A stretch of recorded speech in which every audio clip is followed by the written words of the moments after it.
George Carino Patrol ng Pilipino, Bulacan. Tumaas ng halos 200% ang kaso ng leptospirosis sa bansa kumpara noong isang taon.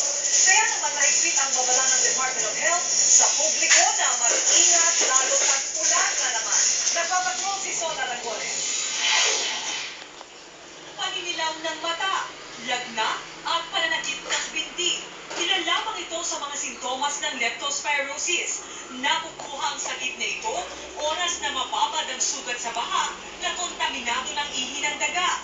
Kadalasan ay sugat sa paa na madaling mapasok ng infeksyon tuwing lulusong sa baha. Kaya ngayong tag-ulan, pinag-iingat ng DOH ang publiko. Lumalabas na yung ating mga daga with all their urine.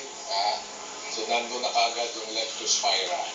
Sa pinakahuling tala ng DOH, simula Enero hanggang Mayo, umabot na sa 1,728 ang kaso ng leptospirosis sa bansa. Mas mataas na mahigit 200% kumpara noong isang taon na may 555 na kaso ng leptospirosis. Umabot na rin sa 75 ang namatay ngayon sa leptospirosis. Kaya hanggat maaari, huwag lulusong sa baha pag may sugat. Pero kung kinakailangan, may payo ang mga doktor. Pag-uwi natin, maghugas ng paa, sabon at tubig, pwede natin ito i-alcohol para mas safe. Ayon pa sa DOH, dapat din bantayan ang iba pang sakit na nakukuha tuwing tag-ulan. Bukod sa leptospirosis,